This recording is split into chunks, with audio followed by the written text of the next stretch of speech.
Selamat sejahtera murid-murid. Diteruskan hari ini pembelajaran sejarah tingkatan 4, bab 3, konflik dunia dan pendudukan Jepun di negara kita dengan subtopiknya perkembangan gerakan nasionalisme tempatan dan pendudukan Jepun di negara kita. Murid-murid, sila rujuk buku teks muka surat 80 hingga 85. Baiklah, Jepun merupakan antara penjajah yang telah menjajah negara kita. Pendudukan pihak Jepun telah memberi kesan yang besar terhadap masyarakat tempatan. Dasar yang dibawa oleh mereka sedikit sebanyak telah membawa perkembangan nasionalisme dalam kalangan pemimpin ataupun penduduk tempatan. Antaranya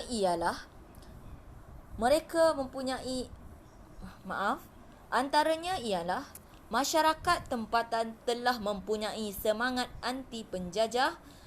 Masyarakat juga berjuang untuk menuntut kemerdekaan dan masyarakat tempatan juga mempunyai kesedaran politik di Sabah dan Sarawak. Mari kita lihat satu persatu. Yang pertama, perkembangan semangat anti penjajah. Semangat ini adalah rentetan daripada slogan yang telah dibawa oleh pihak penjajah Jepun itu sendiri, iaitu Asia untuk orang Asia dan konsep lingkungan kesemakmuran Asia Timur Raya.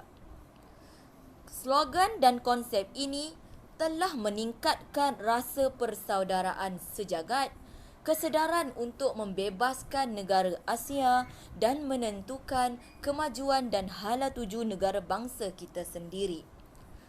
Malahan, konsep ini selari dengan perjuangan persatuan seperti Kesatuan Melayu Muda ataupun KMM, yang mana KMM ini telah bekerjasama dengan pihak Jepun untuk membebaskan tanah Melayu daripada barat, iaitu British.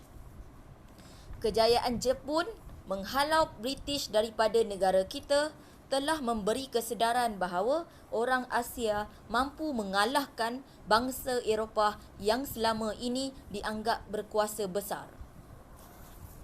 Itu yang pertama. Yang kedua ialah wujudnya perjuangan untuk menuntut kemerdekaan dalam kalangan masyarakat tempatan, iaitu orang Melayu. Pihak Jepun telah membebaskan ahli KMM yang dipenjarakan oleh British dahulu. Pada mulanya, Jepun memberi ruang dan peluang kepada KMM sebelum KMM dibubarkan. Mengapa? Kerana bagi mereka, KMM boleh mengancam kuasa Jepun kerana KMM mula menuntut kemerdekaan tanah Melayu daripada pihak Jepun. Oleh itu, KMM telah menyertai gerakan bawah tanah untuk menentang Jepun. Tetapi pada masa yang sama, KMM turut bekerjasama dengan Jepun. Selain itu, bekas pemimpin KMM seperti Dr. Burhanuddin Al-Helmi, Ibrahim Haji Yaakob dan juga Onan Haji Sirai dengan sokongan pihak Jepun telah menubuhkan Kesatuan Rakyat Indonesia Semenanjung atau dikenali sebagai KRIS, KRIS. Tujuan persatuan ini ialah mencapai kemerdekaan tanah Melayu bersama-sama dengan Indonesia dengan semangat Asia untuk Asia. Namun, rancangan tersebut tidak sempat dijalankan. Mengapa? Kerana pada waktu itu, Jepun sudah menyerah kalah pada 15 Ogos 1945 apabila bandar Hiroshima dan Nagasaki telah dibom oleh Amerika Syarikat. Namun, penubuhan Parti Kebangsaan Melayu Malaya PKMM merupakan parti yang pertama yang diwujudkan setelah berakhirnya pendudukan Jepun.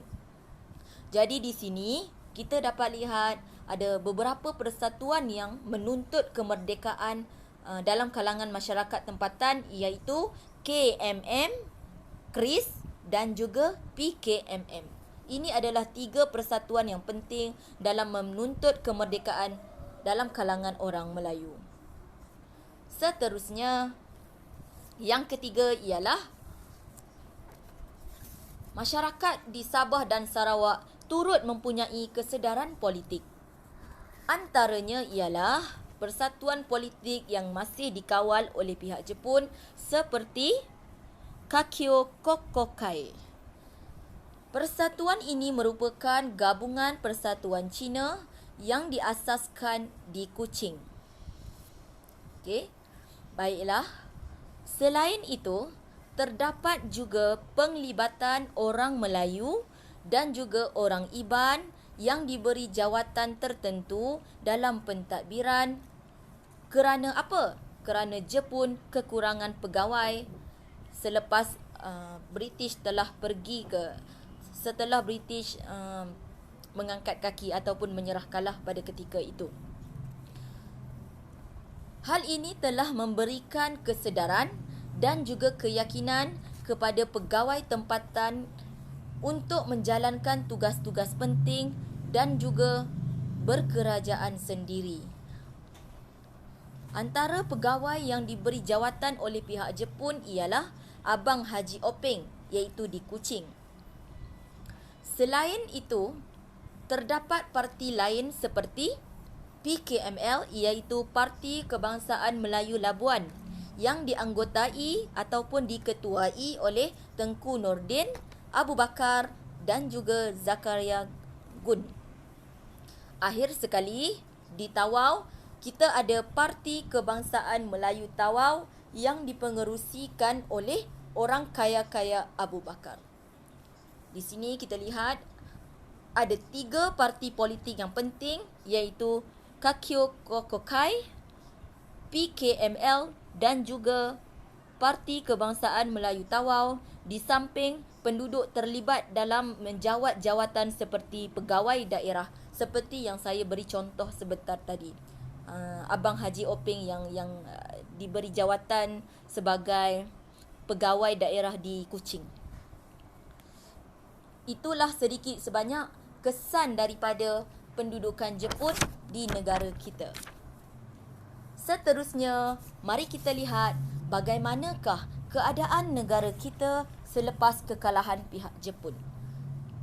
Seperti yang anda boleh lihat, pada Ogos 1945, Amerika Syarikat telah mengebom Jepun dan akhirnya mereka menyerah kalah dan tamatlah Perang Dunia Kedua.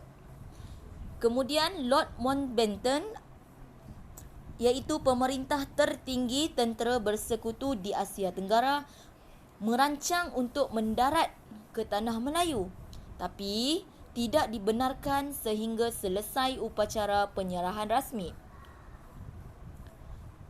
Baiklah, kemudian British kembali ke Tanah Melayu pada 3 September 1945, yang mana mereka mendarat di Pulau Pinang 3 minggu selepas Jepun menyerah kalah. Kemudian 10 September 1945, Jepun menyerah kalah di Labuan. 11 September 1945, Jepun menyerah kalah di atas kapal tentera laut Australia di Kuching, Sarawak. 12 hari bulan September 1945, Lord Mountbatten telah menandatangani penyerahan serah kalah tentera Jepun di Singapura, dan 13 September 1945, Jeneral mereka telah menyerah kalah kepada British di Kuala Lumpur. Itu sedikit sebanyak kronologi apa yang berlaku selepas kekalahan Jepun.